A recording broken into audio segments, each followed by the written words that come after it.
Bonjour et bienvenue dans le petit atelier de Béa. Je vais vous montrer aujourd'hui comment utiliser les tampons que je réalise avec le Stamp Maker.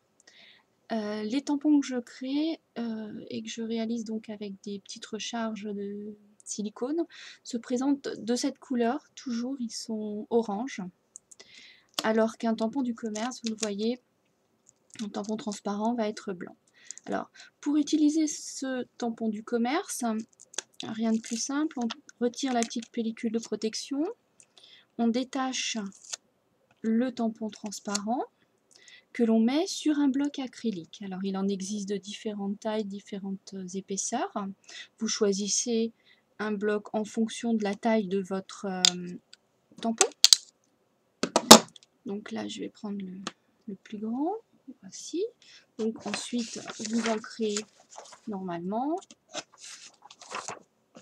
comme on a vu dans les autres vidéos. J'ancre mon tampon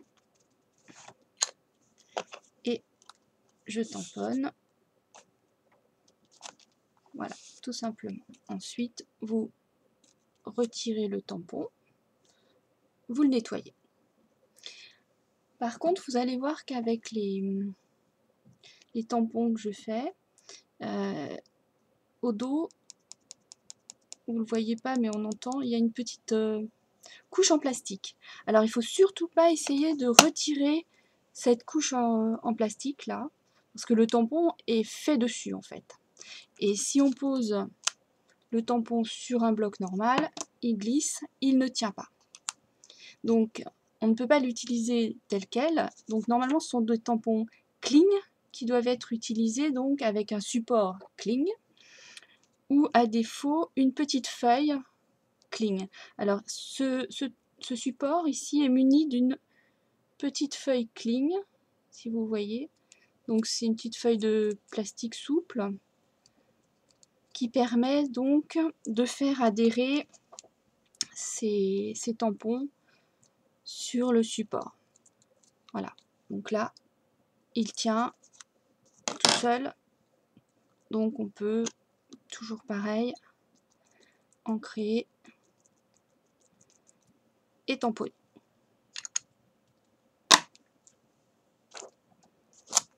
Si vous n'avez pas la petite feuille cling, il n'y a pas de souci, vous pouvez tout de même utiliser mes tampons avec n'importe quel bloc normal. Alors soit en mettant tout simplement un petit peu de colle en bâton, de la colle d'écolier, hein, tout simplement, qui est une colle qui se lave à l'eau, qui ne tient pas, donc enfin qui ne tient pas. Sur mon plastique là, elle va pas être permanente, donc je mets 2-3 petits points de colle comme ceci. Et voilà, ça suffit à faire tenir le tampon. Donc là, vous pouvez l'ancrer et tamponner sans aucun souci. Sachant que cette petite colle là, même si vous laissez votre tampon sur votre support plusieurs jours, ça n'a absolument pas d'importance. Vous pourrez le décoller sans aucun souci. Il n'y a pas de souci. Après, vous pouvez le retirer, le laver. Vous pouvez positionner un autre tampon toujours sur la colle comme ça et pas besoin de remettre à chaque fois de la colle. Et puis après, vous lavez et le support et le tampon tout simplement avec un petit peu d'eau savonneuse. Moi, je les lave à la brosse à dents. Ça va bien avec du savon. Vous pouvez aussi, si vous voulez, utiliser des nettoyeurs comme ça dissout bien l'encre. Bon, c'est comme vous voulez, c'est un petit peu chimique. Voilà.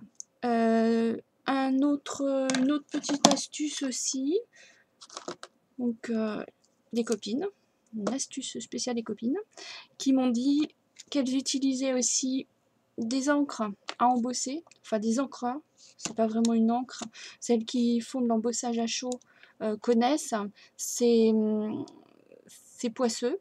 Ça permet de retenir les petits cristaux qu'on va chauffer avec le pistolet chauffant, donc pour faire l'embossage à chaud.